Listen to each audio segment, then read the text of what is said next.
The scriptures tell us that what the people did was murmur and complain because their throats were getting parched. Their mouths were getting parched.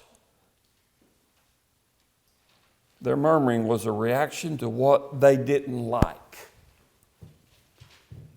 And continued griping for 40 years, meandering around through the dry, hot wilderness. The griping and the complaining would ultimately be the reason why most of them would never enter Canaan.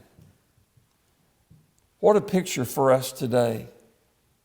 Some will never enter the new eternal Canaan, the new eternal land of milk and honey, as it were, for the very same reasons as these people did so long ago. They were quick to forget God's blessings.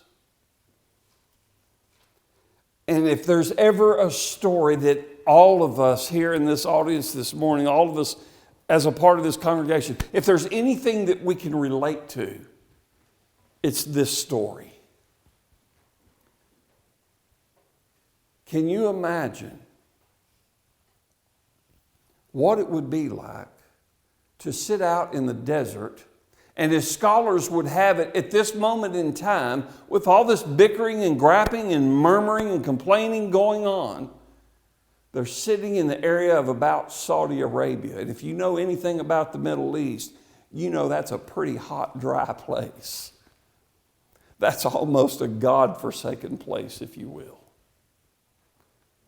And they're thirsty. But folks, they just saw 3 days before this, they just saw God part the waters and let them walk across on dry land. They just witnessed and experienced that for themselves.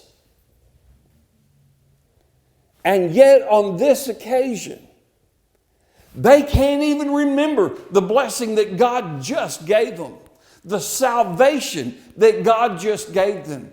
Wouldn't that want to make some of us think for a moment, if we would have been there on that occasion? Wouldn't it make us want to think, well, He just saved us one time, maybe He'll save us again. Maybe He will bless me again. But no, it's always in the here and now and in the moment and in the presence of our problem that needs a solution on any given occasion. I need it fixed. I need it fixed now. And all of a sudden, we just forget, like they did. We just forget what God has done for us. We lose sight of the blessings in our life. And we get to a point, we get to a moment in our lives to where we do the very same thing. We read this story, we say, how in the world could this be with these people? Why are they like this? Why have they reacted like this after what God's done for them? He's gotten them out of slavery. He saved their lives at the Red Sea. And now here we are, and they can't even appreciate the fact that God, by their faith, is going to pull them out again. Oh, so often we forget the blessings that God has done for us, and all we're interested is in the here and now, in the moment.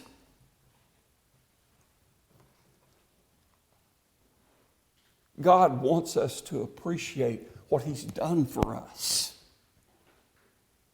He has snatched every last one of us out of the jaws of despair, not just once, not just twice, but many times. He has saved us from despair.